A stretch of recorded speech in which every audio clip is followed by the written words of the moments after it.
السلام عليكم ورحمة الله وبركاته.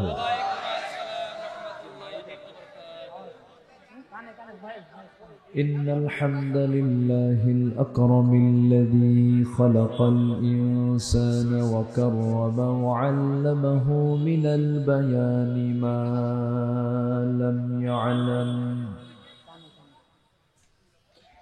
فسبحان الذي لا يحصى امتنانه باللسان ولا بالقلم.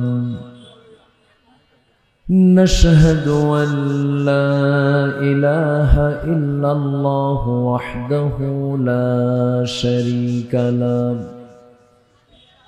ونشهد أن سيدنا وحبيبنا ومولانا محمدا عبده ورسوله الذي أرسله بالحق بشيرا ونذيرا وداعيا إلى الله بإذنه وسراجا منيرا. فقد قال الله تعالى في كلامه المجيد وفرقانه الحميد: أعوذ بالله من الشيطان الرجيم. بسم الله الرحمن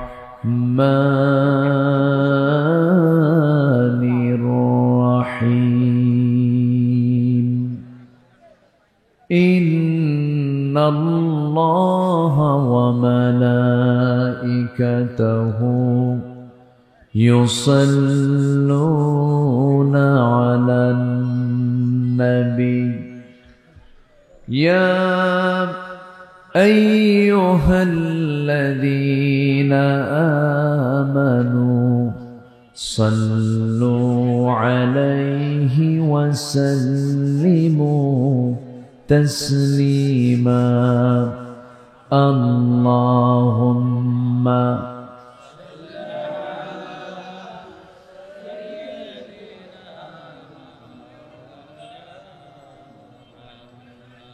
وعلى آله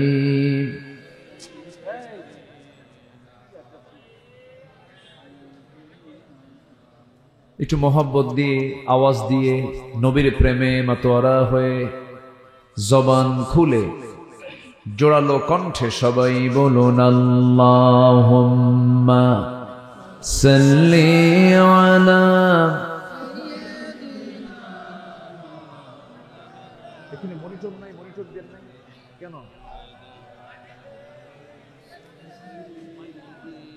দুর্বল মাইক, একদম মাইকের কোনো কিছু নাই। সবাই বলুন বালাগাল উলা বিকামালিহি কাশাফাত তুজা বিজামালিহি حسنت جميع خصاله صلوا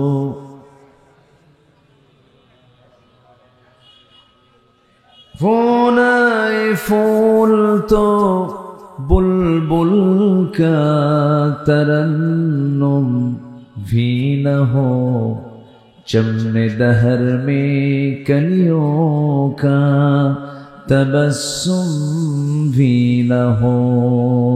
بلغ العلا بکمالہ کشف التجا بجمالہ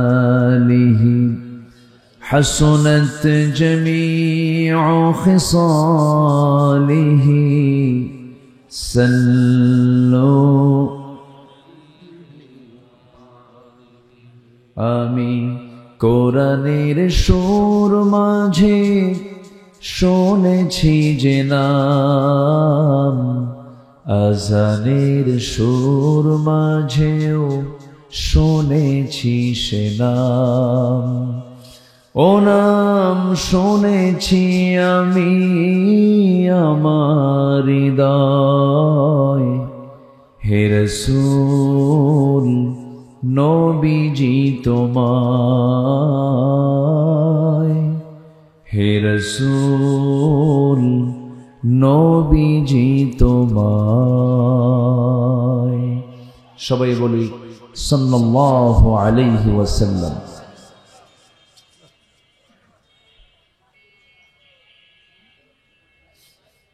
খুলনা অঞ্চলের সাতক্ষীরা জেলার কলারোয়া উপজেলার গয়ড়া কলেজ মোড় সমাজসেবা সংঘ কর্তৃক আয়োজিত কলেজ মোড় জায়ে মসজিদ মাহফিল ইন্তেজামি কমিটি কর্তৃক আয়োজিত আজকের এই দিনের বেলা তাফসীরুল কোরআন মাহফিল 2025, আজকের এই মহৎ আয়োজনের সম্মানিত সুযোগ্য সভাপতি, আজকের এই মহৎ আয়োজনের সম্মানিত সাহেবে সদর জনাব ডাক্তার রমজান আলী, সাবেক চেয়ারম্যান মহোদয়, মজলুম চেয়ারম্যান মহোদয়, আজকের এই প্রোগ্রামের সম্মানিত সঞ্চালক পরিচালক জনাব মাওলানা, আমার প্রিয় ভাই, প্রায় 25 বছর আগের থেকে তার সঙ্গে যার আমার পরিচয়, আমার প্রিয় ভাই আনোয়ার হোসেন, প্রায় 25 বছর। এরপর উপস্থিত হযরত উলামায়ে কেরাম, বিশেষ করে আমার আগ দিয়ে যিনি কথা বলেছেন, সুরের মূর্ছনায় আপনাদের হৃদয়ের খোরাক জুগিয়েছেন এই কলারোয়ার কৃতি সন্তান মুহতারাম মাওলানা, আমার বন্ধুবর খাদিমুল ইসলাম হাফিজাহুল্লাহ। কথা বলেছেন আমার অত্যন্ত কাছের, আমার স্নেহধন্য, আমার অনুজ মাওলানা ওবায়দুর রহমান চন্দনপুরী। উপস্থিত হযরত উলামায়ে কেরাম, ফদলায়ে ইজম, সুশীল সমাজ, জাতির শ্রেষ্ঠ সন্তান শিক্ষক মণ্ডলী, জাতির বিবেক সাংবাদিক বৃন্দ, সামনে উপস্থিত আজকের মাহফিলের প্রধান আকর্ষণ, যাদেরকে নিয়ে আজকের এই সাজানো গোছানো বর্ণাঢ্য আয়োজন, তাওহীদের পতাকাবাহী, কালেমার ঝান্ডাবাহী, দ্বীন ইসলামের নর শারদুল বীর মুজাহিদ, প্রাণ প্রিয় সম্মানিত দ্বীনি ভাইরা, আড়ালে বসে আছেন শ্রদ্ধেয়া সম্মানিতা মা বোনেরা। আলোচনার সূচনায় আনুষ্ঠানিকতার মধ্য দিয়ে আমার পক্ষ থেকে আবারও দিল খোলা সালাম, আসসালামু আলাইকুম ওয়া রাহমাতুল্লাহি ওয়া বারাকাতুহু। সবাই কেমন আছেন? সবাই কেমন আছেন? যে আমাকে প্রশ্ন করলেন, আল্লাহ তাআলা তো আজকে আমাকে আপনার সাথেই বসে রেখেছে। ইতিপূর্বে এই মাহফিল দুবার চেষ্টা করেছে বাস্তবায়ন করার জন্য, দুবার ফেরেশতারা করতে দেয়নি। ফেরেশতা কেন বললাম? ফেরেশতা যেমন চোখে দেখা যায় না, এখন ওদেরকেও চোখে দেখা যাচ্ছে না, এই জন্য ফেরেশতা কইলাম।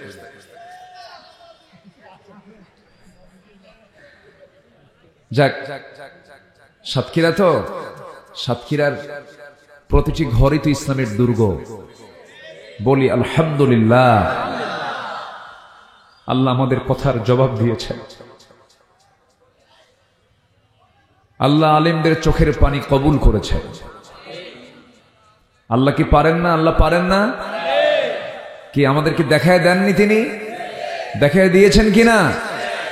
কোন গোয়েন্দা সংস্থার রিপোর্ট এটা ছিল না। এদেশের ডিজিএফআই বলেন, এনএসআই বলেন, এসবি বলেন, ডিবি বলেন, কারো রিপোর্ট এমন ছিল না। এমনকি আন্তর্জাতিক গোয়েন্দা সংস্থাগুলো এদেরও জানার বাইরে ছিল যে দেশের প্রেক্ষাপট এমন চেঞ্জ হবে। ঘটিয়ে দিয়েছেন তিনি আমার কে? আল্লাহ। আল্লাহই দিয়েছেন। কিন্তু ওরা যা পারে, ইমানদার লোকটা পারে না। ইমানদার যারা, তারা সব কাজ তো করতে পারবেও না। আমরা শুধু তাদেরকে এতটুকু এই কথাই বলবো, তওবা করে ফিরে আসো, তওবা করে ফিরে আসো। বলবেন আর কি, আসল জনিত নাই। বিমানে চড়ে তার যাওয়ার সুযোগ হলো না, ভাঙ্গা একটা হেলিকপ্টারে কইরা 4-5টা সুটকেস নিয়ে চলে গেছে। ঠিক আছে না? যাই হোক, আজান হবে আর 20-25 মিনিট পর। তো আজান হলেই যেন একটা নড়াচড়ার দৃশ্য যেন আমার চোখে না পড়ে।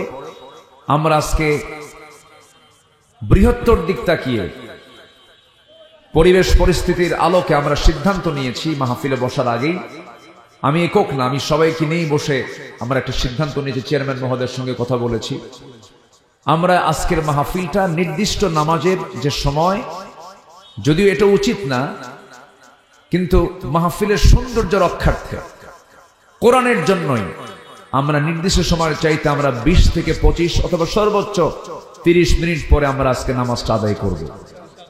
এটা জোরে বলি ইনশাআল্লাহ। এটা নিয়ে কোনো ফতোয়া হবে না তো, আবার নড়াচড়া হবে না তো? আচ্ছা, আসুন আমরা আলোচনার দিকে আস্তে আস্তে চলে যাচ্ছি। আমার খাদিমুল ভাই, তিনি আপনাদের সামনে মসজিদের উন্নয়নের জন্য অনেক চেয়েছেন, আপনারা অনেক দিয়েছেনও আলহামদুলিল্লাহ, কিন্তু উনি ব্যাগটা মনে হয় দেন নাই, চাদরটা মনে হয় দেওয়া হয়নি। দিয়েছিলেন কি না? ব্যাগ কি দেওয়া হয়েছিল? ভিতরে দেওয়া হয়েছিল? ও তাই, আচ্ছা।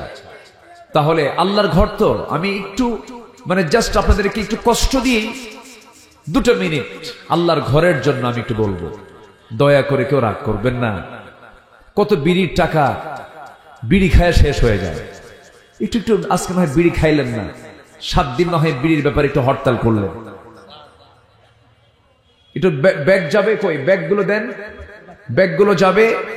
2 থেকে 3 মিনিট যে যা পারি, আমার মা বোন যারা আসছেন তারাও সবাই আমরা দিল থেকে আল্লাহর ঘরের জন্য। এই যুব সমাজ 2বার আয়োজন করে 2বারই ধাক্কা খেয়ে গেছে, পারে নাই। এই মাহফিলটার তারা আয়োজন করেছে। আরিফ নামে একটা ছেলে তো দুনিয়াতেই নাই, সে আয়োজকদের একজন ছিল, সে মারা গেছে, সে প্রধান আয়োজক ছিল। আল্লাহ তুমি তার কবরটাকে জান্নাতের টুকরা বানায় দাও।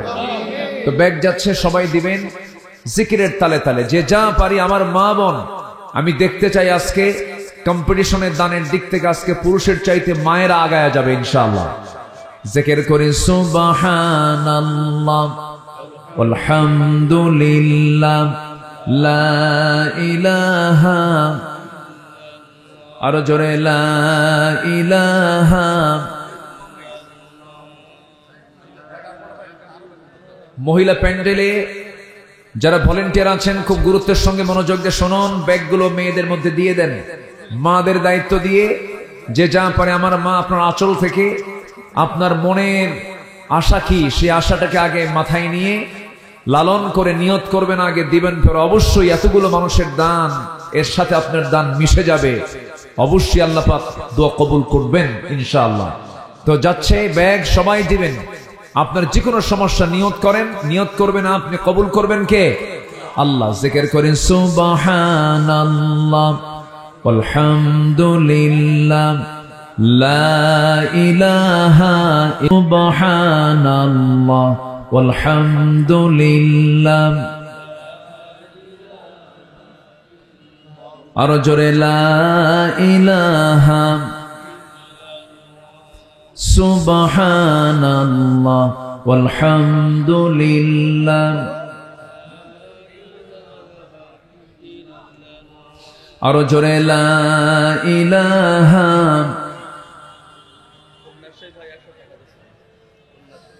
আরো জোরে লা ইলাহা, সুবহানাল্লাহ আলহামদুলিল্লাহ,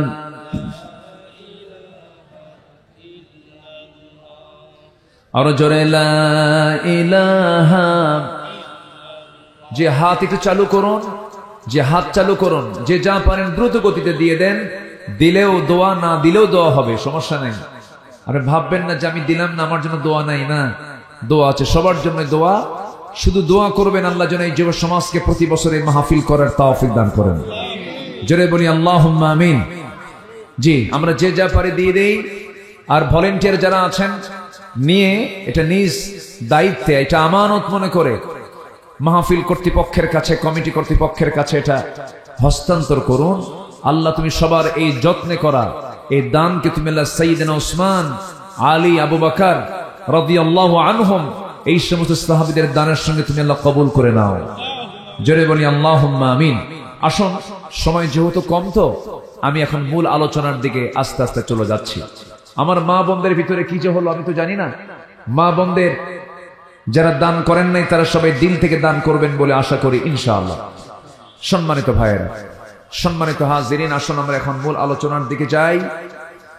আমরা যারা বিগত 2 বছর এই মাহফিল করতে দেননি, আমরা ওয়াল কাযিমিনাল গায়জ ওয়াল আফিনা আনিন নাস, আল্লাহ পাক বলেছেন যারা ক্রোধকে সংবরণ করে, যারা মানুষকে মাফ করে দেয়, আল্লাহ পাক তাদেরকে আল্লাহু ইউহিব্বুল মুহসিনিন, আল্লাহ পাক মুহসিনদেরকে ভালোবাসেন।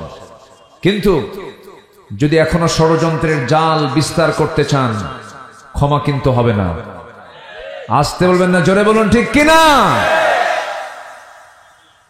সম্মানিত বন্ধুগণ, আমাদের হৃদয়ে অনেক ক্ষত আছে, এই জন্য কথাগুলো একটু বের হয়।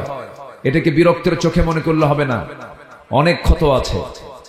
আমাকেই সাতক্ষীরাতে 2 বার ডিবি দিয়ে আমাকে ধরে নিয়ে সাতক্ষীরা এসপি অফিসে নিয়ে আমার সঙ্গে অমানবিক আচরণ করেছে। আমি বলিনি এগুলো আগে কথা, এই কথাগুলো আমি আগে বলতে পারিনি। আমাকে 2 বার ধরে আপত্তিকর নোংরা ভাষায় আমাকে এসপি অফিসে নিয়ে 2-3 দিন আটকিয়ে রেখে অমানবিকভাবে মানসিক টর্চার করা হয়েছে, বিভিন্ন গালিগালাজ দেওয়া হয়েছে। মূল কারণ কি জানেন? মূল কারণ হলো আমরা কোরআন থেকে কথা বলি। কিসের থেকে কথা বলি? কোরআন থেকে কথা বলি। তবে আমার বিশ্বাস একটা ক্ষেত্র প্রস্তুত হচ্ছে, আগামীর দিন হবে কোরআনের দিন, আগামীর দেশ হবে কোরআনের দেশ। এই লাইন এই দিকে এগুচ্ছে আমার দেশ, আশা করছি, আশা করছি। জোরে বলি ইনশাআল্লাহ। জি, মেহমান দূর থেকে নিয়ে আসছেন, আগামী থেকে মাইকটাও দূর থেকে নিয়ে আসবেন। হ্যাঁ, মানে মেহমান যেহেতু দূরের, তাহলে মাইকটাও যেন কাছের না হয়। মাইকটা অন্তত যশোর যাবেন, বোঝেন নাই? দূর থেকে নিয়ে আসবেন। তাহলে হয় কি, মানে তাদের দোষ না, যাদের এগুলো মাইক, তাদের যতটুকু ক্যাপাসিটি তারা ততটুকুই করবেন। আপনি যত দূরে যাবেন তত তাদের ক্যাপাসিটি, তাদের এটা ভালো। বড় মাহফিল করলে এই বিষয়টি একটু খেয়াল করতে হয়। তারা চেষ্টা করছেন যতটুকু, তবে এটা যথেষ্ট হচ্ছে না। কেন? তাদের ক্যাপাসিটি আছে। কখনো কি এই কি বলে কলারোয়া কি যশোর শহরের সমান হতে পারে? হবে না। খুলনা শহরের সমান হতে পারে? হবে না। এই থামেন না, সম্মান তো অবশ্যই আছে। জি, সম্মানিত ভাইয়েরা, যাই হোক, আমি এখন আলোচনার দিকে যাচ্ছি। আমরা যারা বসে আছি, আমরা বিবেকহীন না বিবেকবান? একটু ভালো করে বলবেন, বিবেকহীন না বিবেকবান? আল্লাহ তাআলা বিবেকহীনকে কোথায় দিবেন বলেন? কোথায় দিবেন বলেন? জাহান্নাম। বিবেকবানকে জান্নাত দিবেন। বিবেকবান সেই যার মধ্যে ঈমান আছে। যার মধ্যে কি আছে? ঈমান আছে। আমি সূরাতুর রাআদ থেকে, রাআদ মানে হলো বজ্রপাত। বজ্রপাত দেখেন না, বজ্রপাতে মানুষ মারা যায়, যেটাকে এলাকায় কি বলে? চড়কা। ওই যে মানুষ পড়ে যে মারা যায়, হ্যাঁ, বাস বাস বাস পড়িছে, বাস পড়িছে। আচ্ছা আচ্ছা, বজ্রপাত অর্থাৎ কিছু কিছু এলাকায় বলে ঠাডা লাগে, ঠাডা, ঠাডাও পড়ছে, এরকমও হয়, এরকমও বলে। এক একটা এলাকায় এক একটা ভাষা আছে। আমি তো আপনাদের সঙ্গে পারবো না। কলারোয়া, সাতক্ষীরা, যশোর, এই ভাষা তো একদম বইয়ের ভাষা। বলি আলহামদুলিল্লাহ। আপনাদের শুধু শুধু আমি না, গোটা দেশের কোন জেলা পারবে না যেটা যশোর, কুষ্টিয়া, নড়াইল, মেহেরপুর, সাতক্ষীরার মানুষ যে ভাষায় কথা বলে, এই ভাষার সঙ্গে পৃথিবীর কোনো বাংলা ভাষার মানুষ পারবে না। বলি আলহামদুলিল্লাহ। এটা আপনাদের জন্মগত দিক, এই এলাকায় জন্ম হয়েছে, এই জন্য আপনাদের ভাষাটা সই। তো বজ্রপাত এই নামেই আল্লাহ পাক এই সূরার নামকরণ করেছেন। আকাশ থেকে বিজলি চমকায় আমরা দেখি, এই বিজলিটা আল্লাহ রাব্বুল আলামিন বান্দাকে দেখান। আল্লাহর ক্ষমতা আছে না নাই বলেন তো? আছে। মেঘের ঘর্ষণ হয়। আমি মেবি 2022 সালের শেষ দিকে আমি মধ্যপ্রাচ্যের কাতার থেকে, দোহা থেকে আমি ঢাকা আসতেছিলাম বিমানে করে। তো বিমানে চললে এরকম আমার কখনো মনে হয়নি। সেইবার মনে হলো যে আচ্ছা, আমি যে এই মেঘমালাগুলো দেখতেছি, বিশাল মেঘমালা, ওই বিমানে চললে দেখা যায়, এগুলো কি ওজন আছে না? এটা মনে মনে চিন্তা করলাম, আমার জানা ছিল না। পরে সার্চ দিয়ে দেখি কিউমুলাস নামে কিছু মেঘমালা আছে যাদের ওজন হচ্ছে লক্ষ লক্ষ টন টন ওজন। আল্লাহু আকবার বলো। আচ্ছা, কোনোদিন কি দেখছেন কিছু মেঘমালার কিছু মেঘখণ্ড ভেঙে পড়ছে? না। যদি ভেঙে পড়তো, মানুষ কি বিল্ডিং বানাতো? বিল্ডিং বানায় লাভ কি? মেঘমালা যদি ভেঙে পড়ে, কোন বিল্ডিং কে টিকবে? টিকবে না। আল্লাহ রাব্বুল আলামিন এই মেঘমালার যে ওজন আছে, আজ থেকে ১৫০০ বছর আগে জানায় দিলেন, হুয়াল্লাযী ইউরিকুমুল বারকা খাওফান ওয়া তামআন ওয়া ইউনশিস সাহাবাস সিকাল। জোরে বলুন আল্লাহু আকবার। তিনি সেই মহান প্রভু যিনি আকাশে মেঘমালাকে উত্থিত করেছেন, ওজন করে উত্থিত করেছেন, ওজন করে রেখে দিয়েছেন। ওজন, মেঘমালার যে ওজন আছে পৃথিবীর মানুষ আগে জানতো না, হালে এসে প্রমাণ করেছে, কোরআন জানিয়ে দিয়েছে আজ থেকে ১৫০০ বছর আগে। জোরে বলি সুবহানাল্লাহ। আমার নবীজি তো বিমানে চড়েন নাই। আমার নবীজি মেঘমালা নিয়ে তিনি কোনো গবেষণাও করার সুযোগ পান নাই। অতএব রাসূলকে এটা জানার কথা না, জানিয়ে দিয়েছেন রাসূলকে বিশ্ববাসীর জন্য। কে জানিয়ে দিয়েছেন? আল্লাহ জানিয়ে দিয়েছেন। এরকম করে বহু তথ্য আছে কোরআনে, যেটা আজকে বিজ্ঞান এসে এটাকে প্রমাণ করছে। মানে বিজ্ঞান প্রমাণ করছে না, বিজ্ঞান কোরআন থেকে ধার নিয়ে এটাকে গবেষণায় নিয়ে আসতেছে। বলি আলহামদুলিল্লাহ। বিজ্ঞান তো কখনো কোরআনের ভুল ধরতে পারবে না, কোরআনে বিজ্ঞানের ভুল ধরে ফেলবে, এটাই স্বাভাবিক। কারণ কোরআনটা কার রচনা? কোরআনটা কার রচনা? আল্লাহর রচনা। যিনি আকাশ বানিয়েছেন, যিনি জমিন বানিয়েছেন, তিনি কোরআন নাযিল করেছেন। জোরে বলে সুবহানাল্লাহ। সম্মানিত ভাইয়েরা, সম্মানিত বন্ধুগণ, উলুল আলবাব, এটা কি বলা হলো বিবেকবান। আল্লাহ তাআলা বিবেকবান বান্দা কারা, তাদের একটা চিত্র সূরা রা'দের মধ্যে করে দিয়েছেন। যদি এই বিবেকবান বান্দার গুণের মধ্যে যদি আমাদের গুণ যদি মিলে যায়, তাহলে ভাববো যে আমরা জান্নাতে যাচ্ছি। জোরে বলি সুবহানাল্লাহ। ৯টা গুণ, যার মধ্যে ৯টা দিক থেকে যাবে, ৯টা বৈশিষ্ট্য থেকে যাবে, সে হচ্ছে বিবেকবান। কোরআনের দৃষ্টিতে সূরা রা'দের কয়েকটা আয়াতকে সামনে রেখে আমি কথা বলছি। সূরা রা'দের ১৯, ২০, ২১, ২২ এই ৪টি আয়াতে প্রকৃত বিবেকবান কারা, তাদের চিত্র, তাদের কিছু গুণ, তাদের কিছু বৈশিষ্ট্য আল্লাহ পাক তুলে ধরেছেন। আমরা একটা একটা করে শুনবো। আল্লাহ পাক কি সুন্দর করে বলছেন। আল্লাহ রাব্বুল আলামিন বলেন, أفمن يعلم أنما أنزل إليك من ربك الحق كمن هو أعمى إنما يتذكر أولو الألباب جربون الله أكبر উলুল আলবাব কারা, বিবেকবান কারা? উলুল আলবাব হলো আরবি শব্দ, যার বাংলা হচ্ছে বিবেকবান। বিবেকবান কারা? যাদের মধ্যে ৯টা বৈশিষ্ট্য খুঁজে পাওয়া যাবে। নাম্বার 1 হলো আল্লাযীনা ইউফুনা বিআহদিল্লাহি ওয়া লা ইয়ানকুদুনাল মিসাক والذين يصلون ما أمر الله به أن يوصل ويخشون ربهم جربون الله أكبر জোরে বলুন আল্লাহু আকবার। আমার বন্ধুগণ, নাম্বার 1 হলো যে সমস্ত লোকগুলো আল্লাহর সঙ্গে কৃত ওয়াদা যারা পূরণ করবে, যারা অঙ্গীকার যারা পূরণ করবে। আমি আপনি দুনিয়াতে যখন আসি নাই, মার পেটের ভিতরে ছিলাম 2 বছর। মার পেটের মধ্যে যখন আসি নাই, তখন আমরা ছিলাম কিন্তু রূহের জগতে, আলমে আরওয়াহে ছিলাম। আলমে আরওয়াহে আমাকে প্রশ্ন করেছিলেন মহান রব্বুল আলামিন। কোরআন বলে দিচ্ছে, আলাস্তু বিরাব্বিকুম, আমি কি তোমার রব নই? সেই রূহের জগতে আমি স্পষ্ট ভাষায় জানিয়ে দিয়েছে, হ্যাঁ তুমি আমার রব। ক্বালু বালা। যদি আজকে আমাদের দুনিয়াতে মনে নাই, কিন্তু এই কথা বলেছি, শতভাগ সত্য জানিয়ে দিয়েছে কোরআন। বলেছি কিনা? বলেছি, কিন্তু আমরা জানি না, মনে নাই হয়তোবা। অনেক কিছুই তো মনে নাই আমাদের। আমরা মার পেটে 10 মাস ছিলাম, এটাও কিন্তু আমরা দেখি নাই, মনে নাই। আমাদেরকে বলে দিয়েছে, আমরা বিশ্বাস করে নিয়েছি।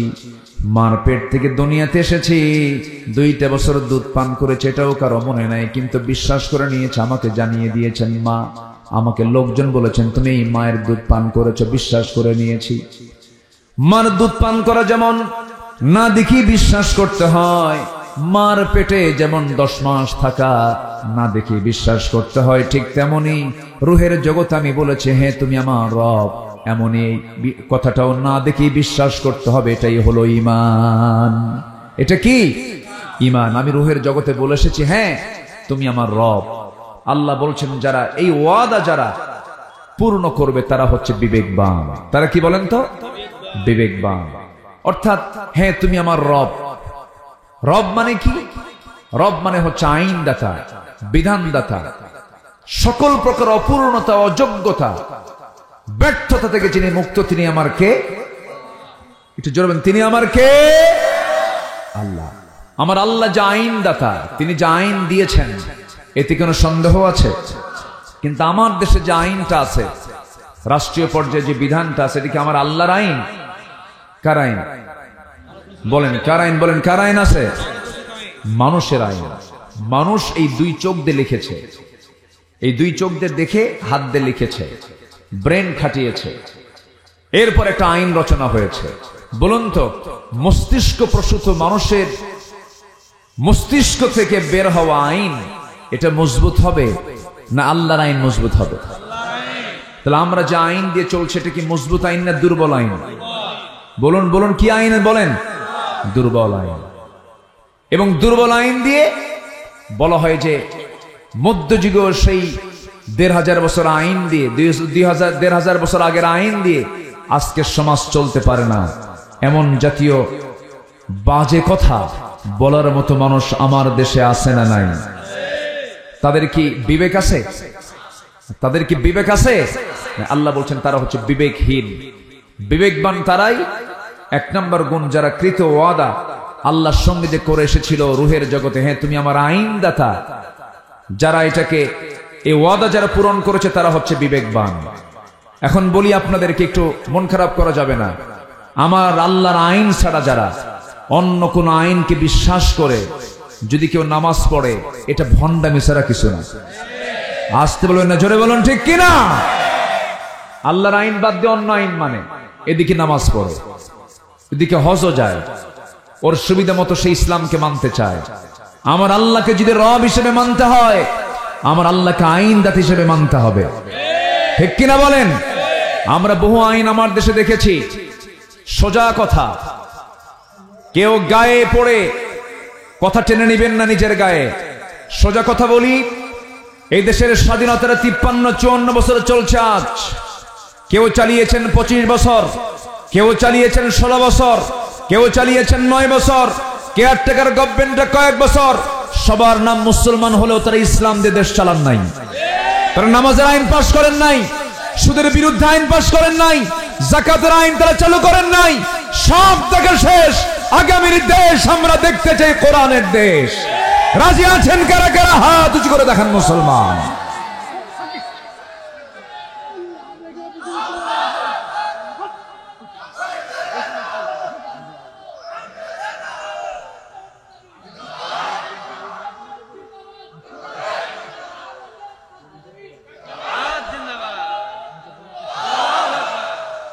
তাফসীর মাহফিল জিন্দাবাদ। আল্লাহ কবুল করুন, জোরে বলি আমিন। আজান হচ্ছে, আচ্ছা আজান হলে সবার পক্ষ থেকে দুই একজন জবাব দিলেই তো হয়ে যাবে, সমস্যা নেই। আমি শুনেছি তো এই আজানটা মুখে দিলেই হতো, কাছাকাছি ছিল, যাই হোক দিয়ে ফেলেছেন মুরব্বী। আবার দেখেন তো বেশি লম্বা যেন না করে, আবার মানে বেশি লোক দেখলে আবার বেশি লম্বা হয়ে যায়। জি সম্মানিত ভাইয়েরা, আসুন আমরা আবার আলোচনার দিকে ফিরে যাচ্ছি। তাহলে সব দেখা তো আমরা শেষ করেছি, কেউ তো কোরআনের আইন তো চায় না। এই পর্যন্ত যারাই ছিল তারা কি কোরআনের আইন কি সমাজে চালু করেছে? চালু করেছে। ওদের দুর্বলতা, ওরা বলে যে কোরআনের আইন দিয়ে আজকের দুনিয়া চলে না। এই জাতীয় কথাগুলো তারা জাতিকে বারবার বলে কান ভার করতে চায় না। কোটি বছরের সূর্য যদি আলো দিতে পারে, কোটি কোটি বছর আগের সূর্য যদি এখনো তাপ দিতে পারে, সেই সূর্যের যিনি মালিক, কোটি কোটি বছর আগের সেই চাঁদ যদি রাতের ঘড়ি হতে পারে, আকাশের সূর্যের এই আকাশের বয়স যদি কোটি কোটি বছর হলেও যদি এই আকাশ যদি ঠিক থাকতে পারে, সে আকাশের মালিক, জমিনের মালিক, সাত সমুদ্রের মালিক, সূর্যের মালিক, সে আল্লাহ তাআলার বিধান কি সমাজে কার্যকর হতে পারে না? এটা রেজাল্ট কি ভালো হতে পারে না? পারে। সম্মানিত ভাইয়েরা, সম্মানিত বন্ধুগণ, আমরা আল্লাহর আইনকে শুধু নামাজের মধ্যে দেখতে চাই না, আমরা আল্লাহর আইনকে দেখতে চাই এক জায়গায় না সব জায়গায়। আসতে বলবেন না, এক জায়গায় না সব জায়গায়। যখন আপনি সব জায়গায় চাবেন, সুদখোর আপনার সামনে লাঠি নিয়ে দাঁড়ায় যাবে, মদখোর আপনার সামনে লাঠি নিয়ে দাঁড়িয়ে যাবে, যারা নারী নিয়ে যারা জেনার কারবার করে, বেশ্যাবৃত্তির লাইসেন্স যারা করে, হোটেল যারা চালায়, তারা আপনার সামনে লাঠি নিয়ে দাঁড়ায় যাবে। মোকাবেলা করার জন্য বেশি দূরে যাওয়া লাগবে না, এই সমস্ত বদমাইশরাই যথেষ্ট। ঠিক কিনা বলেন? এজন্য জমিন থেকে সকল আইনকে উৎখাত করে সেই জমিনে কার দিন প্রতিষ্ঠা করতে হবে? এটা কি একার কাজ না সবার কাজ? নবীজি কেন আসছিলেন দুনিয়াতে বলেন? বলেন, কোরআনকে বলুন, কোরআন তুমি বলো তোমার রাসূলকে তুমি কেন দুনিয়াতে পাঠাইছো বলো। কোথাও বলা হয়নি শুধু নামাজ পড়ার জন্য পাঠাইছি, কোথাও বলা হয়নি শুধু রোজা পালন করার জন্য পাঠাইছি, মাদ্রাসা প্রতিষ্ঠার জন্য পাঠাইছি, কোথাও বলা হয়নি। আপনি কোরআনকে প্রশ্ন, কোরআন একাধিক জায়গায় জবাব দিচ্ছে। কোরআন বলতেছে, হুয়াল্লাযী আরসালা রাসূলাহু বিল হুদা ওয়া দীনিল হক লিইয়ুযহিরাহু আলাদ-দীনি কুল্লিহি ওয়া কাফা বিল্লাহি শাহীদা। আরেক জায়গায় বলছেন, ওয়ালাউ কারিহাল মুশরিকুন। জোরে বলুন আল্লাহু আকবার। তিনি সেই মহান প্রভু যিনি তার রাসূলকে দ্বীনে হক দিয়ে দুনিয়াতে পাঠালেন, যেন তিনি কি করতে পারেন, এই দুনিয়ার মানুষের তৈরি করা যত বিধান আছে এখন প্রেজেন্ট ওয়ার্ল্ডে, আপনি যদি প্রশ্ন করেন, হুজুর আপনি বলুন তো গোটা দুনিয়াতে এখন আল্লাহর আইন ছাড়া আর কতগুলো আইন মানুষের তৈরি করা আছে? 70 থেকে 80টা, 70 থেকে 80টা। আমার দেশেও কিছু কিছু দল, ওই সমস্ত মানুষের দল, তারা লালন করে। আছে না নাই বলেন? আছে না নাই? মূল জায়গায় হাত দিচ্ছি, একটু মন খারাপ করা যাবে না ভাই। আমার কবরে আমি যাব, আপনার কবরে আপনি যাবেন। এই যে হাজার হাজার মানুষ আপনারা মাহফিল এসেছেন, আমি আব্দুল্লাহ আমিন আজকে যদি আমি কোনো কথা গোপন করে যাই, কিয়ামতের দিন আপনি কিন্তু আমার বিরুদ্ধে মামলা দিবেন আল্লাহর আদালতে। এই জন্য আমাকে হক কথা বলার দরকার আছে না নাই? আছে। আমার ভাইয়েরা, আমার বন্ধুগণ, আমার রাসূলকে আল্লাহ রাব্বুল আলামিন কেন পাঠালেন, কি জন্য পাঠালেন, আল্লাহ রাব্বুল আলামিন ক্লিয়ার করে বলতেন। সূরা সফ দেখবেন, বাড়িতে গিয়ে মিলায় দেখবেন, সূরা সফ এবং সূরা ফাতার মধ্যে আল্লাহ রাব্বুল আলামিন বলে দিয়েছেন, হে রাসূল আমি আপনাকে পাঠিয়েছি শুধুমাত্র একটাই কারণ, সেটা হলো দুনিয়ার তৈরি করা যত আইন আছে প্রত্যেকটা আইনকে পরাজিত করে সেই জায়গায় আল্লাহর দ্বীনকে বিজয়ী করার জন্য। জোরে বলি সুবহানাল্লাহ। এই বিজয়ী করার জন্য রাসূলকে ঘর বাড়ি ছাড়তে হয়েছে, তায়েফে মার খেতে হয়েছে। ইতিহাস তো বলার সময় নেই আজকে, শুধু ইঙ্গিত দিয়ে যাচ্ছি। মক্কায় রাসূলকে মেরে মেরে অজ্ঞান করে দেওয়া হয়েছে। আমার নবীজির শেষ জীবনে যেদিন রাসূল দুনিয়া থেকে বিদায় নেবেন, আম্মা জান আয়েশার উরুতে মাথা রেখে তিনি প্রচন্ড কাতরাচ্ছিলেন। সেই সময় তার দেহের মধ্যে পুশ করা ইহুদিদের ষড়যন্ত্রের একটা অংশ ছিল। রসুলকে মেরে ফেলার জন্য তারা খাবারের মধ্যে বিষ ঢুকিয়ে দিয়েছিল। সেই বিষক্রিয়া দেখা দিচ্ছিল, প্রচন্ড জ্বর, রসুল কাঁপতেছিলেন, ঘাম ঝরতেছিল শরীর থেকে, কপাল ঘেমে যাচ্ছিল। আমার নবীজি বলছেন, আয়েশা, আমার বুঝি মৃত্যুর সময় চলে এসেছে, আমি মনে হয় দুনিয়া থেকে বিদায় নিয়ে নেব। তবে আয়েশা, একটা কথা বলি, দেখো না, তুমি আমার মাথা থেকে শুরু করে পা পর্যন্ত দেখো, প্রত্যেকটা জায়গায় আমার আঘাতের চিহ্ন। আল্লাহু আকবার বলেন। আমার নবীর মাথা থেকে পা পর্যন্ত শুধু আঘাত আর আঘাতের চিহ্ন ছিল। বিষ আঘাতের চিহ্ন হয়েছিল তায়েফে। আমি তায়েফে যতবার যাই ততবার সেই জায়গাগুলো আমি ঘুরে ঘুরে দেখি আর রসুলের স্মৃতিচারণ করি। রসুলকে কেমনে মেরেছিল সেদিন তারা। যে রসুল সূর্যের নিচে হাঁটলে পরে আল্লাহ পাক তার সম্মানে সূর্যের নিচে একখণ্ড মেঘ আল্লাহ পাক রেখে দিতেন, সেই নবীজি তায়েফে একা এমন মারা মারল রসুলকে, নিয়তি তারা মেরেছে। চোকা চোকা পাথর নবীজির হাতের মধ্যে যখন হাত ঢুকতো, তুলার চেয়ে নরম ছিল আমার নবীর হাতগুলো। যখন মেরে দিয়েছে সেই পাথরগুলো, চোকা চোকা পাথর নবীজির মাথা থেকে পা পর্যন্ত লেগে লেগে ক্ষত বিক্ষত হয়ে গেছে। শরীরের ম্যাক্সিমাম রক্ত, মানুষের দেহে থাকে প্রায় 3 লিটার রক্ত, এর অর্ধেক রক্ত আমার নবীর মাথা থেকে গড়ে গড়ে পার তলা পর্যন্ত জুতার তলার সাথে জমাট বেঁধে গেছে। জুব্বাগুলো রক্তে লাল হয়ে গেছে। নবীজি মাথা চক্কর মেরে পড়ে গেছেন, সেন্সলেস হয়ে গেছেন। মালাকুল জিবাল এসে বলতেছে, ইয়া রাসূলুল্লাহ, শুধু আপনি অর্ডার করবেন, 2 দিকের পাহাড় দিয়ে চাপা দিয়ে আপনাকে বাঁচানোর জন্য এই তায়েফবাসীকে শেষ করে দেব। রাসূল বললেন, না, লা বাল আরজু, আমি আশা করি এই লোকগুলো যারা আমাকে মেরেছে তারা হয়তো ইসলাম কবুল না করলেও তার সন্তানরা ইসলাম কবুল করবে, আমি এদেরকে মাফ করে দিলাম। রাসূল তাদেরকে মাফ করে দিলেন। আমার নবীজির মাথা থেকে পা পর্যন্ত ক্ষত বিক্ষত চিহ্ন ছিল। বললেন, আয়েশা, এই যে আমার গোটা শরীরে তুমি ক্ষত বিক্ষত হওয়ার চিহ্নগুলো দেখতেছ, তায়েফে আমি মার খেয়েছি, উহুদে আমাকে মেরে দেখো সামনের 2টা দাঁত নাই। খন্দকের পরীক্ষা খনন করতে গিয়ে আমি খাবার পাই নাই, আমার সাহাবীরাও খাবার পায় নাই। সাহাবীগুলোকে নিয়ে যখন পরীক্ষা খনন করছিলাম, আয়েশা দেখো, কোদাল মারতে মারতে 4টা দিন না খাওয়া, আমার আজকে এই যে কোমরটা বাঁকা হয়েছে, আজ পর্যন্ত কোমর সোজা করতে পারি নাই। আমার ভাইয়েরা, দিন কায়েমের সংগ্রাম করতে গিয়ে যদি গোটা শরীরে আঘাতের চিহ্ন নিতে হয়, দাঁত ভাঙতে হয়, দেশ ছাড়তে হয়, হামলা মামলা খেতে হয়, কোমর কুজা করে ফেলতে হয়, কোমরটা হারাতে হয়, বিশ্বনবীর মতো জায়গা থেকে যদি এমনটা কষ্ট করতে হয়, সেই জমিনে দিন কায়েমের জন্য আমাদেরও প্রচেষ্টার দরকার আছে না নাই?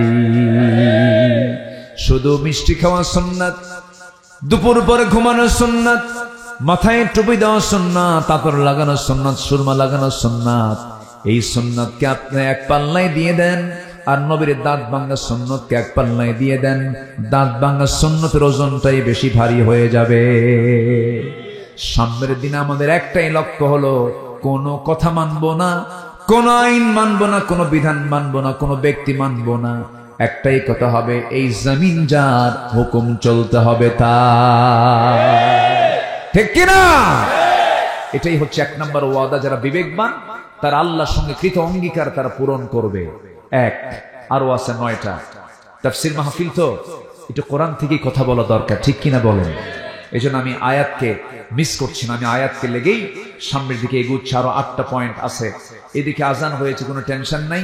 আমরা নির্দিষ্ট সময়ের চাইতে একটু পরেই আমরা একসঙ্গে এখানে জামাতে নামাজ পড়বো। জোরে বলি ইনশাআল্লাহ, জোরে বলি ইনশাআল্লাহ।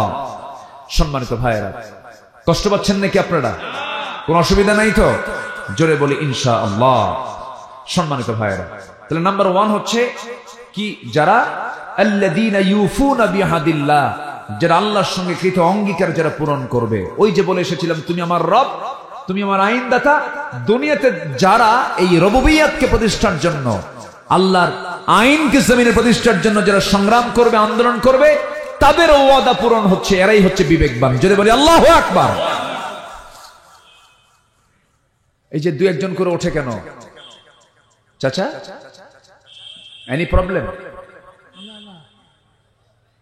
বসে না নামাজে নামাজে চাচা নামাজে যাচ্ছেন, নামাজ পড়বেন?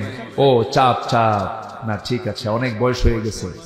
জি, যারা মাজুর তারা ঠিক আছে, কিন্তু দাড়ি কাছা গেলে কিন্তু খবর আছে। বসেন, কেউ যাবেন না, কারণ মাহফিলের সৌন্দর্য রক্ষার দায়িত্ব কি বক্তার একার না সবার? আশপাশে যারা আছেন সবাই পাহারা দিবেন, মাহফিল যেন দোয়া পর্যন্ত ঠিক মতো আমরা যেন সুন্দর করে সম্পন্ন করতে পারি। জোরে বলি আমিন। এদিকে জনসভা না ইবাদতের জায়গা? বলেন বলেন বলেন বলেন, কিসের জায়গা? ইবাদতের জায়গা। এটা মনে করে আমরা বসবো। অগণিত সওয়াব, অগণিত সওয়াব, যে সওয়াবের কোনো গণনা হবে না, অগণিত সওয়াব আল্লাহ পাক ফেরেশতার মাধ্যমে লিখতেছেন। বলি আলহামদুলিল্লাহ। এক নাম্বার চলে গেল। নাম্বার 1, যারা ওয়াদা ভঙ্গ করে না। যারা কি ভঙ্গ করে না বলেন? রাসূল এক জায়গায় বলেছেন, লা ঈমানা লিমান লা আহদা লাহ। তার ঈমানই নাই যার ওয়াদা নাই। যার ওয়াদা ঠিক নাই তার কি নাই? ঈমান নাই। এটা কি মোল্লার কথা না আমার নবীর কথা? মুহাম্মদ সাল্লাল্লাহু আলাইহি ওয়াসাল্লাম। তাহলে এখন বলেন, এই ওয়াদা পৃথিবীর এই জীবনে, মানব জীবনে চলতে গিয়ে সব জায়গায় এরকম ওয়াদা আছে না নাই বলেন তো? আছে। যেরকম ব্যবসা করতে নিয়ে ওয়াদা করতে হয়, কথা বলতে নিয়ে ওয়াদা করতে হয়, কোন একটা জায়গায় যাব ওয়াদা করতে হয়। প্রত্যেকটা জায়গায় কিন্তু একটা ওয়াদা থাকে।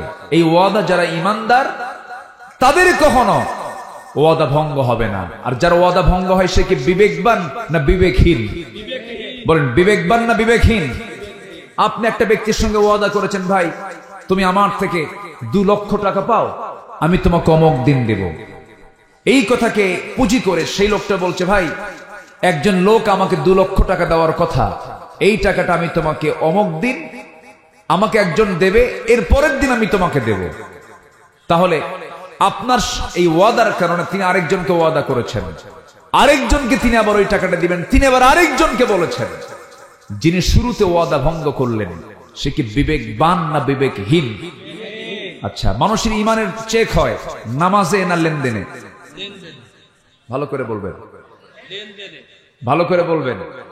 মানুষের ঈমানের চেক হয় নামাজে না লেনদেনে? ও, নামাজের দরকার নেই, বলতে হবে নামাজেও লেনদেনেও। নামাজ ঠিক আছে, কিন্তু লেনদেন উল্টা পাল্টা আছে কিনা বলেন তো? ও কি বিবেকবান না বিবেকহীন? বিবেকবান না বিবেকহীন? বিবেকহীন। আমার বন্ধুগণ, এখন এই সমস্ত আলোচনার ভিতরে একটা হাদিস আমাকে ঢুকাতেই হচ্ছে। আমার বন্ধুগণ, রাসূল বলেছেন, আয়াতুল মুনাফিকি সালাস।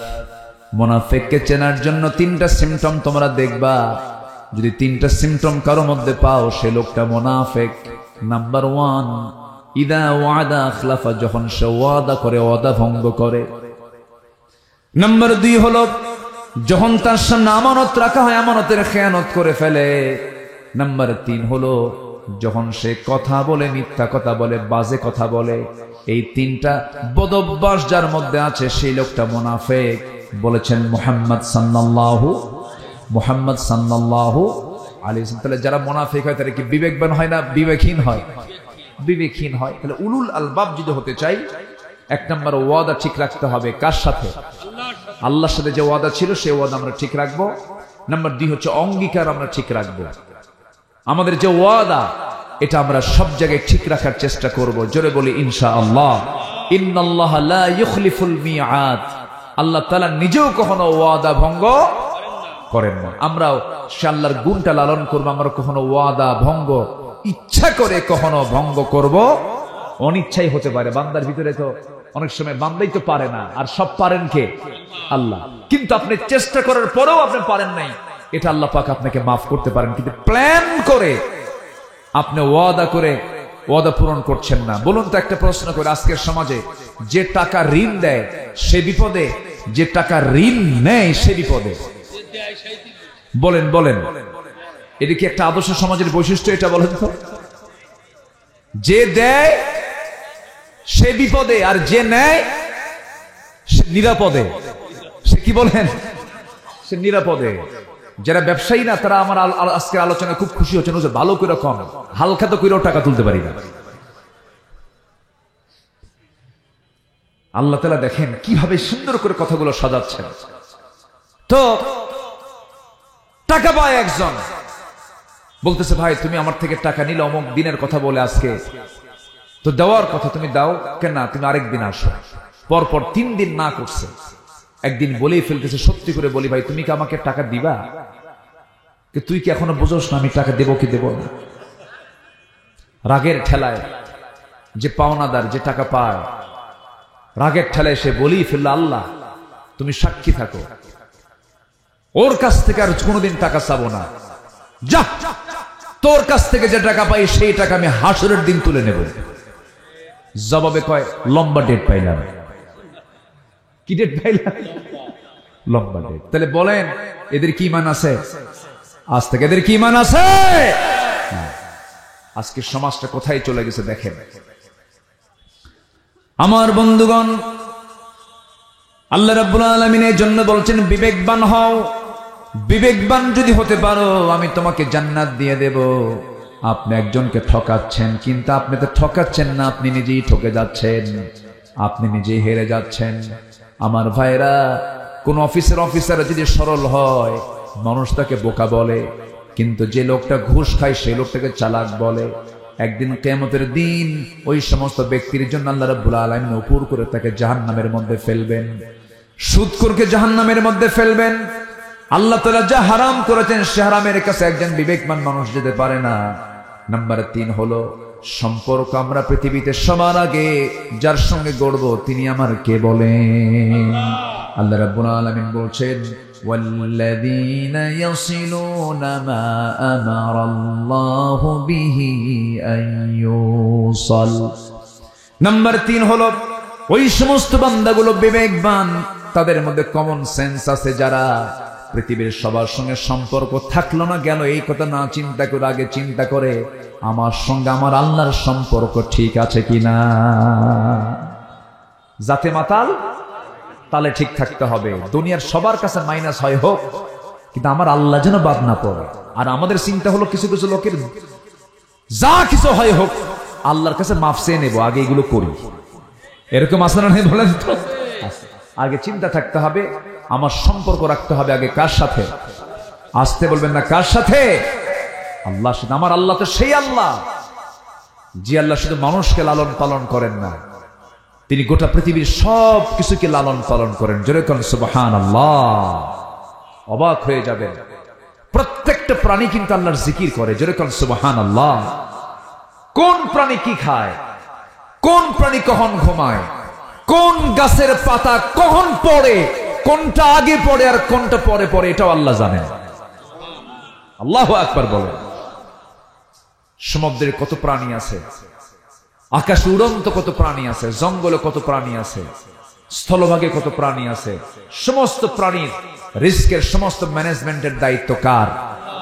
আবার সব প্রাণীকে মানুষের খাদেম বানায় দিয়েছেন তিনি আমার কে? সুন্দরবনের কি কি খাঁটি জিনিস আছে কন্ত? মধু। হ্যাঁ, টাইগার তো আছেই মধুকে সংরক্ষণ করার জন্য, কিন্তু সুন্দরবনের কি মধু বলুন? কি মধু? খাঁটি কি আছে? খাঁটি তো আছেই, কিন্তু ওটা আস্তে আস্তে কি হয় করে কে? কে ভেজাল বানায়? মানুষ। কেমনে ভেজাল বানায়? ভেজাল মানুষ ভেজাল বানায় কি? ঠিক আছে না? যে মানুষ না, যে ভেজাল সেই করে ভেজাল। মানুষ কখনো ভেজাল হতে পারে না। জানেন এই মধুটা আমি গত 3 দিন আগে 2 দিন আগে আমার মাহফিল ছিল চট্টগ্রামে প্যারেড ময়দানে। যে প্যারেড ময়দানে আল্লামা সাইদ রাহিমাহুল্লাহ একটানা 1977 সাল থেকে 2006 সাল পর্যন্ত একটানা 32 বছর তিনি মাহফিল করেছেন। 18 বছর ওই মাহফিল বন্ধ ছিল, করতে দেয়নি, হতেই দেয়নি। এবার এই মাহফিল আমাকে দিয়ে প্রথম উদ্বোধন হয়েছে। দোয়া করবেন। এই 18 বছর পর গত 27 জানুয়ারি, আজকে তো 29, 27 জানুয়ারি প্রথম তাফসীর মাহফিলটা আমি শুরু করেছি। 18 বছর পর আবার শুরু হলো। দোয়া করেন এই তাফসীর মাহফিলের ধারা যেন কিয়ামত পর্যন্ত থাকে। জোরে বলি আল্লাহুম্মা আমিন। সেই মাহফিল আমি এই বিষয়টা তুলে এনেছি। একটা সূরার নাম আল্লাহ পাক দিয়েছেন প্রাণীর নামে, যেটা সুন্দরবনে থাকে সবচেয়ে বেশি, সেটা হলো ওই মৌচাকের যে ম্যানেজমেন্টের দায়িত্ব যে প্রাণীর নাম কি? মৌমাছি। এর আরবি হলো নাহাল। এর আরবি কি? নাহাল। নাহাল মানে হলো মৌমাছি। এই মৌমাছি আল্লাহ তাআলার নিয়োজিত, তার যে ফার্মেসি আছে, তার যে ওষুধ কোম্পানি আছে, সেই ওষুধ কোম্পানির চিফ দায়িত্ব পালন করে হলো এই মৌমাছি ডিপার্টমেন্ট। আল্লাহু আকবার বলেন। কিয়ামত পর্যন্ত যত রোগ এসেছে, যত রোগ আসবে, যত রোগ হবে, সমস্ত রোগের ঔষধ সুন্দরবনে। এত আস্তে সুবহানাল্লাহ বললেন আপনারা? হ্যাঁ,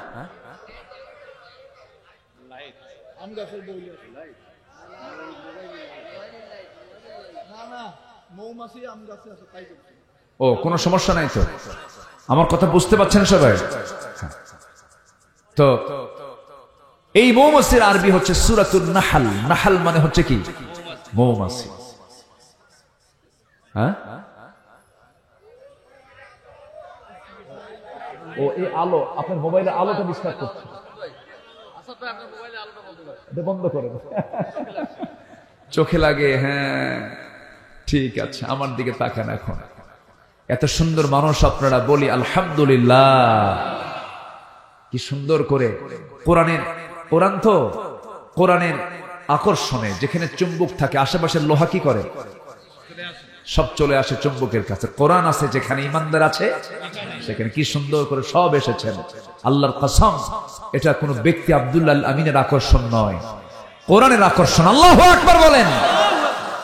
তো এই মৌমাছি আল্লাহ পাকের নিয়োজিত বাহিনী। এটা বলেন তো, এখানে যদি 100টা মৌমাছি যদি ছেড়ে দেওয়া হয়, থাকতে পারবেন? বলেন তো। আচ্ছা, মৌমাছি শক্তিশালী না আমি আপনি শক্তিশালী? আমরা। আচ্ছা, মৌমাছি বাদ দেন, রাতের বেলা যে ঘুমান, মশারি টাঙ্গায় ঘুমান, আচ্ছা মশা শক্তিশালী না মানুষ শক্তিশালী? হ্যাঁ ঠিকই আছে একদিকে, কারণ মশা টাঙ্গায় না মানুষ টাঙ্গায়? মশারি টাঙ্গায় কে, মশা না মানুষ? কার ভয়ে? কি কথা কি বুঝতেছেন? আল্লাহ পাক একটা উদাহরণ দিয়েছেন, মশারও নাম আছে কোরআনে।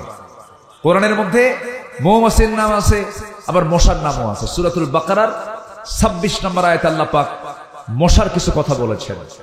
তো আবু জেহেলরা বলল, তোমার আল্লাহর কাম নাই কাজ নেই, কোরআনের ভিতরে আবার মশার নাম নিয়ে আসা দরকার ছিল? কিন্তু মশার নাম যে আনছেন কেন, কি যে হিকমত আছে এর মধ্যে? নমরুদ তো আছে, আরো কিছু আছে, আমার দেশের ফেরাউনও আছে এর মধ্যে। দেখেন একটু বলি, মশা যখন মানুষকে কামড়ায়, আপনার শরীরে কিন্তু এমনি এমনি এসে পড়ে না, আপনি ধরে ফেলবেন। আপনার চোখকে ফাঁকি দেবার জন্য আগে মশা আগে জায়গা মতো যে চামড়ায় বসে, সেই চামড়ায় বসেই সে আগে এনেস্থেসিয়া করে। যারা ডাক্তার আছেন, এনেস্থেসিয়া হচ্ছে অজ্ঞান করে। ওই জায়গাটুকু চামড়াটাকে অবশ করে, অবশ করে এরপরে হোল ফুটায় এবং বুঝায় সলির মধ্যে তোর 14 টের পাবে না। ঢুকালাম, ঢুকায় সে রক্ত নেয়। রক্ত নিতে নিতে সে যদি পরিমাণ মতো রক্ত নেয়, বংশ বিস্তারের জন্য স্ত্রী মশা এটা খায়। এই রক্ত ছাড়া মশার প্রজনন হবে না, মশার বংশ বৃদ্ধি হবে না। তো পরিমাণ মতো নিয়ে চলে গেল, ও বাঁচলো, আমরাও টের পেলাম না। কিন্তু কিছু মশা আছে বেহুশ। কি মশা? বেহুশ। এমন খাওয়া খায়, এমন পেট ভারী হয়ে যায়, 2 পাখা দিয়ে আর সে তার দেহকে উড়াতে পারে না। মূর্তি সে হাতের চাপাই পড়ুক, আর যে চাপাই পড়ুক পুরো শেষ হয়ে যায়, আর নড়তে পারে না।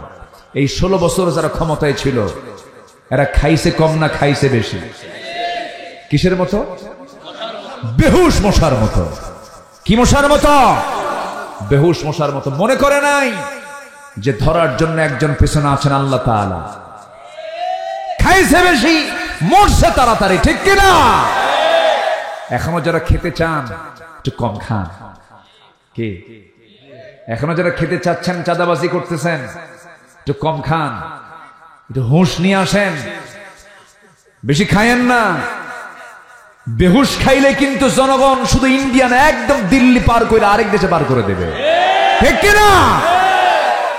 এগুলো মাথায় রাখতে হবে। আমাদেরকে কথাগুলো বলতে দেন।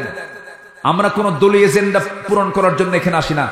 আলেম হিসাবে কোরআনকে সামনে নিয়ে আমাদের কথা বলার অধিকার আছে না নাই? কথা বলতে হবে।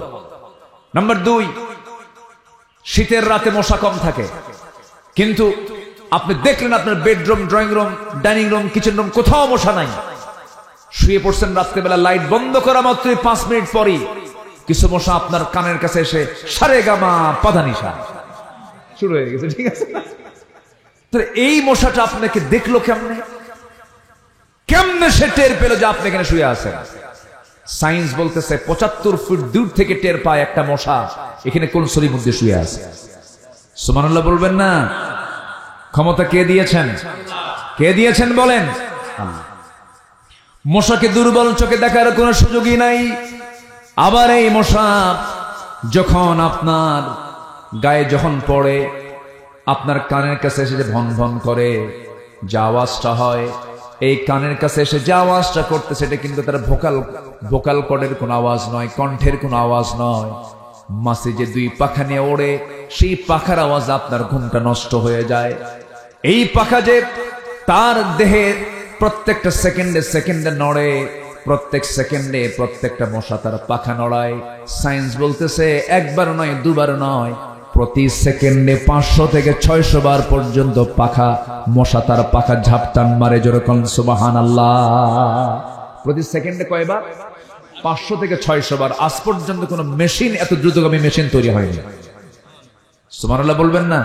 তাহলে ইন্নাল্লাহা লা ইস্তাহি আন ইয়াদরিবা মাসালাম মা বাউদাতান, এবং বাউদাতান হচ্ছে স্ত্রী মশা।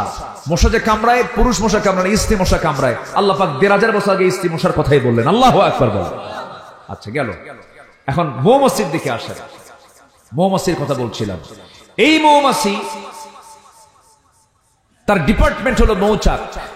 আল্লাহ পাক এই মৌমাছির মধ্যে আবার ক্লাস আছে, পুরুষ আছে, মহিলা আছে, কর্মী আছে, আবার অ্যাডমিনিস্ট্রেশন চালায়, প্রশাসন চালায়, এমন কিছু ডিপার্টমেন্টের কিছু মৌমাছি আছে।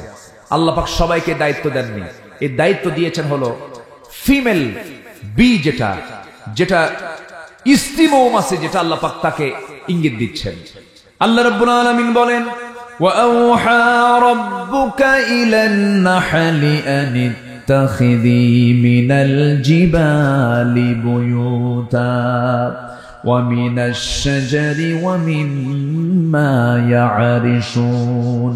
জোরে বলুন আল্লাহু আকবার। আল্লাহ রাব্বুল আলামিন স্ত্রী মৌমাছিকে বলছেন, স্ত্রী মৌমাছি, সুন্দর করে বাসা প্রস্তুত করো, গাছের ডালে, পাহাড়ের নিচে তোমরা সুন্দর করে বাসা বানাও, সুন্দর করে বাসা প্রস্তুত করো, সুন্দর করে বাসা তৈরি করে সেখানে মৌচাকে তোমরা মধুগুলা হরণ করো। আমার বন্ধুগণ, এই মৌমাছি যখন কোন মৌচাকে মধুগুলো নিয়ে আসে, আল্লাহ রাব্বুল আলামিন সেই পথ তৈরি করে দিয়েছেন। সুম্মা কুলি মিন কুল্লি সামারাতি ফাসলুকি সুবুলা রাব্বিকা দুলুলা। জোরে বলুন আল্লাহু আকবার। নাম্বার 3 হলো, আমরা সবাই জানি মৌমাছি মনে হয় তার মধু মুখে বহন করে মৌচাকে ঢেলে দেয় না। এই মৌমাছির পেট থেকে মধু বের হয়। মৌমাছির কি থেকে মধু বের হয়? পেট থেকে মধু বের হয়। নিখুঁত গবেষণার মাধ্যম দিয়ে প্রমাণ করেছে আজকে বিজ্ঞান, মধু বের হয় মৌমাছির পেট থেকে। অর্থাৎ প্রত্যেকটা মৌমাছি আগে মধুগুলোকে খেয়ে নেয়, এরপরে পেটে ঢোকে, পেট থেকে সে বের করে ফেলে। এটা বিজ্ঞান বলছে তাহলে, অথচ 1500 বছর আগে মহান রব্বুল আলামিন বলছেন, ইয়াখরুজু মিন বুতুনিহা শারাবুন মুখতালিফুন আলওয়ানুহু ফীহি শিফাউন লিন্নাস ইন্না ফী যালিকা লাআয়াতান লিকাওমিন ইয়াতাফাক্কারুন। তিনি সেই মহান রব, যিনি ওই মৌমাছির পেট থেকে এমন পানীয় বের করেন যার রং ভিন্ন ভিন্ন, যাতে রয়েছে মানুষের জন্য সমস্ত রোগের ঔষধ। মরা রোগ ছাড়া, মরে যাওয়া রোগ ছাড়া এমন কোন রোগ নাই যে রোগের ঔষধ ওই মৌচাকের মধুর মধ্যে নাই। এই দৃশ্যগুলোই, দৃষ্টান্তগুলো দিয়েছেন তিনি আমার কে? জোরে বলুন, তিনি আমার কে? আমরা 1 কেজি মধু কত দিয়ে কিনি বলেন? হ্যাঁ, 700, 800, 1200। দেখেন 1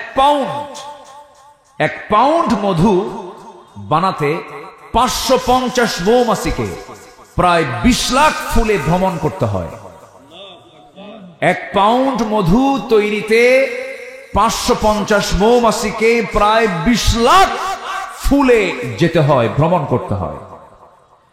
একটা কর্মী মৌমাছিকে 80,000 কিলোমিটার পথ অতিক্রম করতে হয়। গবেষণার তথ্যে এসেছে 1 পাউন্ড মধু তৈরিতে 14.5 লক্ষ কিলোমিটার পথ অতিক্রম করতে হয়, যা দিয়া পুরা পৃথিবীকে 3 বার প্রদক্ষিণ করা যাবে। এত বড় মেহনতের মধ্য দিয়ে মাত্র 1 পাউন্ড মধু আল্লাহ পাক মৌমাছিকে দিয়ে তৈরি করে নেন। জোরে বলেন সুবহানাল্লাহ। আর সেই মৌমাছির মধু যদি কেউ ভেজাল করে, ওর তো ফাঁসি হওয়া দরকার। আস্তে কোন কেন, ঠিক কিনা? আজকে যদি আমরা আল্লাহর হুকুম মেনে চলতাম, কোনো অসুখই হতো না। আমরা হুকুম মানে না তো, আমরা সেইভাবে চলি না তো, আমরা উল্টা পাল্টা করি, সব ভেজাল বানায় ফেলি। আল্লাহ তুমি সবাইকে বোঝার তৌফিক দিয়ে দাও। এই মৌমাছি যে মৌচাকে মধু রাখে, সেখানকার স্বাভাবিক তাপমাত্রা থাকতে হবে হলো 35 ডিগ্রি সেলসিয়াস। এখন আমাদের এখানে জায়গায় এই কলমটা দেখি, মোবাইল দেখে বলেন তো একজন, কত আছে তাপমাত্রা এখন? ধরেন 17, 18, 19, 20, হ্যাঁ 26। এখন 26 ডিগ্রি সেলসিয়াস এখানে তাপমাত্রা। প্রত্যেকটা মৌমাছির মৌচাকে সাধারণ তাপমাত্রা থাকতে হয় হলো 35 ডিগ্রি সেলসিয়াস। এখন যদি 30 ডিগ্রিতে আসে, 30 ডিগ্রিতে আসলে সে কি করে জানেন? তার যে ডানাগুলো আছে, পাখাগুলো ঝাঁপিয়ে এর তাপমাত্রা একসঙ্গে, সবগুলো একসঙ্গে কি করে, খালি পাখা ঝাপড়ায়, তখন তাপমাত্রা বেড়ে যায়। যেরকম সুবহানাল্লাহ। আবার যদি তাপমাত্রা যদি বেড়ে যায়, তখন করে পাখাটা উল্টা করে আবার ঝাপটায়, উল্টা করে ঝাপড়ায় ভিতরের যে গরম ভাবটা এটা বের করে দিয়ে আবার 35 ডিগ্রি সেলসিয়াস তাপমাত্রা নিয়ে আসে। কেউ তো সুবহানাল্লাহ বললেন না? সব কার কুদরত? সব প্রাণী হুকুম মানে কার? আর মানুষ হুকুম মানে কার? আল্লাহ। আল্লাহর হুকুম মানলে আজকে আল্লামা সাঈদীকে এরকম ভাবে আমাদের চোখের সামনে তাকে বিদায় হতে হয়, বুকটা ফেটে যায়। জানেন, এই তাফসীর মাহফিলগুলোতে যখন বসি, শুধু তার নামটা বারবার মনে হয়। এই লোকটা এই দেশের জন্য যে কত বড় সম্পদ ছিলেন, কত বড় নিয়ামত ছিলেন। বাতিল কিন্তু তাকে ঠিকই চিনতে পেরেছে, বাতিল তাকে চেনে। তাদের সুযোগ সুবিধা মতো একটা সুস্থ মানুষকে হসপিটাল থেকে, কি বলে, কারাগার থেকে বের করে চিকিৎসার নাম করে সুস্থ মানুষকে কারাগার থেকে বের করে, কি বলে, হসপিটালে ভর্তি করায়া চিকিৎসার নামে মেডিকেল বোর্ড গঠন করে, ইনজেকশন পুশ করে, বিষ প্রয়োগ করে তাকে দিল্লির প্রেসক্রিপশনে হত্যা করা হয়েছে। আমরা তাফসীর মাহফিলের এমন প্ল্যাটফর্ম থেকে আগাম জানাই দিতে চাই, আল্লামা সাঈদীকে ভালোবাসে না এমন লোক বাংলার জমিনে নাই। এমন জনপ্রিয় কোরআনের পাখির সঙ্গে যারা এত বড় দুশ্মনী করেছে, তার হত্যার সঙ্গে যারাই জড়িত, তাদেরকে ধরে অবিলম্বে ফাঁসির মঞ্চে ঝুলিয়ে মারা হোক। এতে রাজি আছেন কারা কারা? হাত উঁচু করে দেখেন মুসলমান।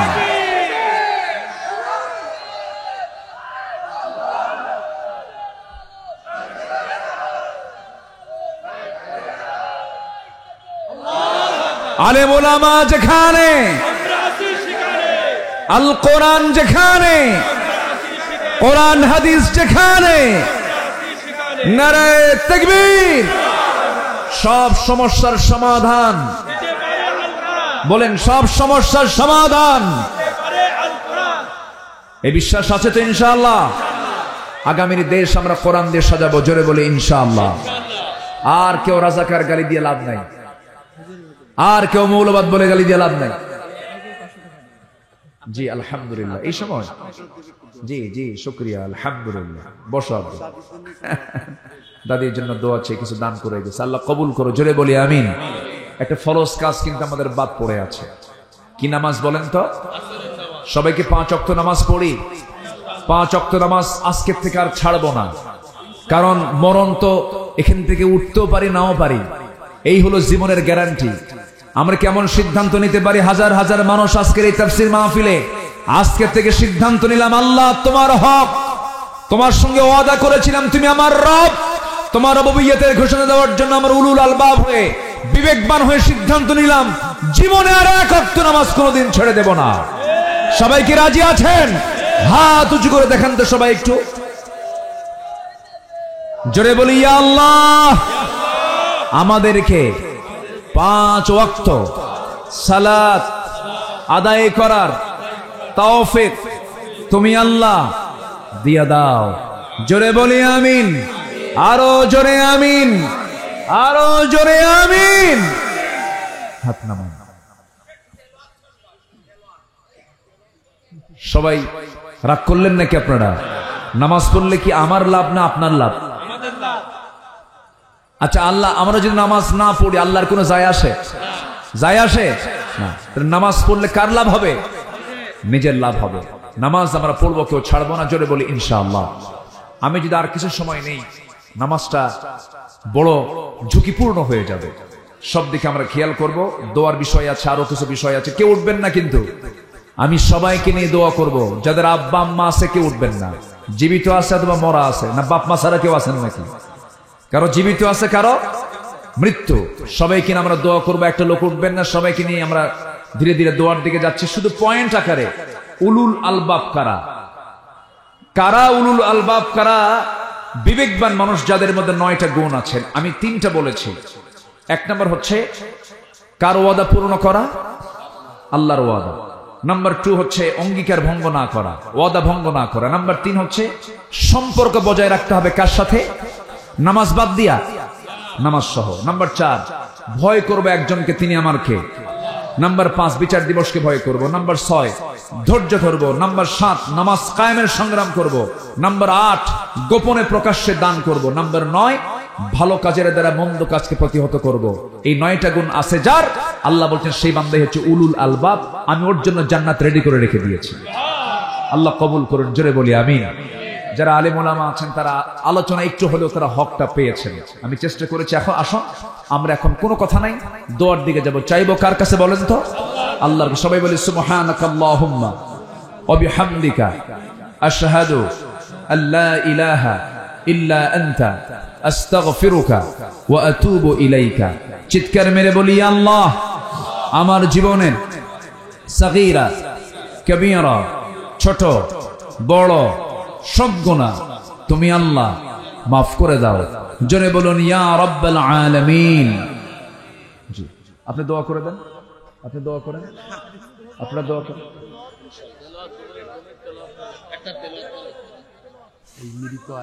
ও হ্যাঁ,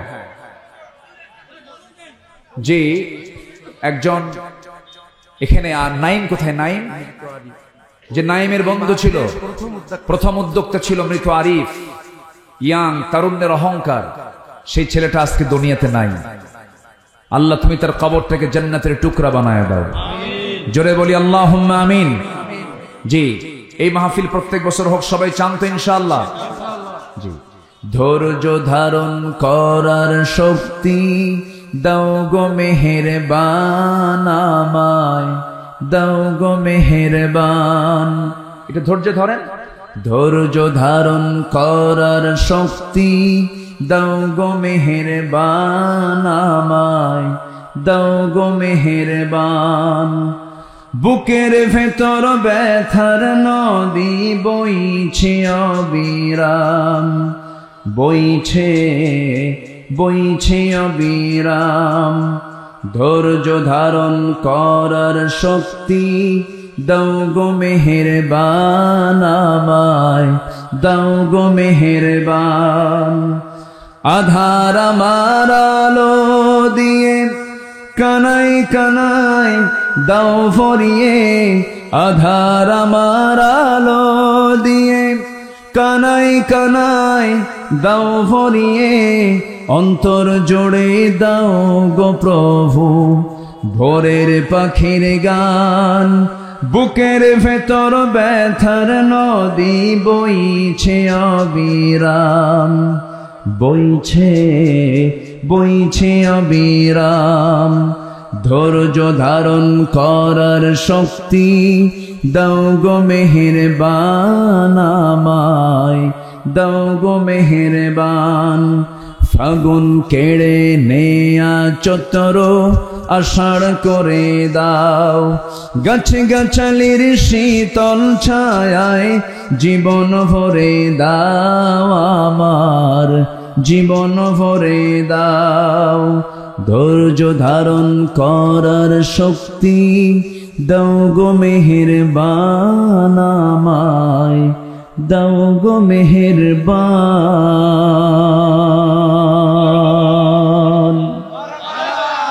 জি দোয়া, জি আল্লাহুম্মা আমিন। ربنا ظلمنا أنفسنا وإن لم تغفر لنا وترحمنا لنكونن من الخاسرين। মিষ্টি বিকেল গধূলি বেলা হাজারো মুসলমান নরনারী নিয়ে তোমার কালামের 2-3টা আয়াত রেখে সামনে রেখে উলুল আলবাব কারা, প্রকৃত বিবেকবান লোকগুলো কারা তোমার দৃষ্টিতে, সেই বিষয়গুলো নিয়ে কথা বলেছি। তোমার অপরূপ সৃষ্টি নিয়ে কিছু আলোচনা করেছি। তোমার শাহী দরবারে কাঙ্গাল ভিখারির মতো 2টো হাত পেতেছি। আল্লাহ গুনার দিকে নজর দিও না, বান্দা মনে করে তামাম জিন্দেগির গুনাহগুলোকে মাফ করে দাও। জনম দুঃখিনী মা যার দুনিয়া থেকে বিদায় নিয়েছেন, জিন্দেগির গুনাহগুলো মাফ করে দাও, কবরগুলোকে জান্নাতের টুকরা বানায়া দাও। আব্বা আম্মার জন্য কি দোয়া তাও শিখিয়ে দিয়েছ। রব্বিরহামহুমা কামা রব্বায়ানি সগীরা, রব্বিরহামহুমা কামা রব্বায়ানি সগীরা। ও আল্লাহ, বিশেষ করে মাহফিলটার আয়োজন করলেন যারা, শোনার জন্য কষ্ট করে আসলেন যারা, বিনিময়ে কিয়ামতের কঠিন ময়দান যেদিন কেউ কাউকে চিনবে না, এমনকি মা সন্তানকে পর্যন্ত স্বীকার করে বসবে, যেদিন মানুষ কাঁদতে কাঁদতে চোখের পানিগুলো ফুরে যাবে, চোখ থেকে রক্ত বের হওয়া শুরু হয়ে যাবে, সেই কঠিন মুসিবতের দিন এ মাহফিল সবার জন্য নাজাতের মাধ্যম তুমি আল্লাহ বানাইয়া দিও। আল্লাহ তাআলা আমার ডানে বামে সামনে পেছনে যত ভাই হাত তুলেছেন সবার হাতগুলোকে তুমি আল্লাহ চালায়া নাও। গোটা পৃথিবীর মুসলমানদেরকে একটা প্ল্যাটফর্মে আসার তৌফিক দিয়া দাও। বাংলার জমিনকে তুমি আল্লাহ কোরআনের জন্য কবুল করে নাও। বাইতুল আকসা তুমি আল্লাহ মুসলমানদের হাতে তুলে দাও। মুসলমানদের কাশ্মীর তুমি আল্লাহ মুসলমানদের হাতে তুলে দাও। আয় আল্লাহ তাআলা, দুনিয়া থেকে কোন দিন বিদায় নেব জানি না, ডান হাতে আমলনামা না আসা পর্যন্ত মরণ দিও না। এই মাহফিলটার পিছনে সবচেয়ে বড় মেহনত ছিল যার, সেই ছেলেটা আজকে দুনিয়া থেকে বিদায় নিয়েছে। আরিফ, ভাগ্যবান যুবকের নাম তুমি তার কবরটাকে জান্নাতের টুকরা বানায়া দাও। নাইমকে তুমি আল্লাহ কবুল আর মঞ্জুর করে নাও। সবার নাম তো আমার জানা নাই, যার যা চাওয়া তুমি আল্লাহ পাওয়া করে দিও। দুনিয়া থেকে কোন দিন বিদায় নেব জানি না, মরতে যখন হবে তুমি আল্লাহ শহীদি মওত কপালে দিয়ে দিও। কোন দিন মরবো রে তুমি আল্লাহ ভালো করে জানো, তবে যেদিন মরবো আমাকে টেনে হেঁচে সব কবরের দিকে নিয়ে চলে যাবে। কবরে শোয়া দেবে রে, বাঁশ চাপা দেবে, মাটি চাপা দেবে। আমার মাথার চুলের মেয়াদ 24 ঘন্টা, চুলগুলো খসে খসে পড়বে, চামড়াগুলো গলে গলে পোকার পেটের খাবার হবে। পেটের নারী বেরিয়ে সব চোখ মুখ কান নাক দিয়ে বের হওয়া শুরু হয়ে যাবে রে। কিম্ভূত কিমাকার চেহারা হয়ে যাবে, চেহারা চেনা যাবে না। ও আল্লাহ, এই তো দুনিয়ার নিয়ম রে আল্লাহ। বুঝতে পেরেছি তুমি ছাড়া কোনো বন্ধু আমাদের নাই। অন্তিম সময় যখন চলে আসবে জবানে জারি করে দিও লা ইলাহা ইল্লাল্লাহু মুহাম্মাদুর রাসূলুল্লাহ।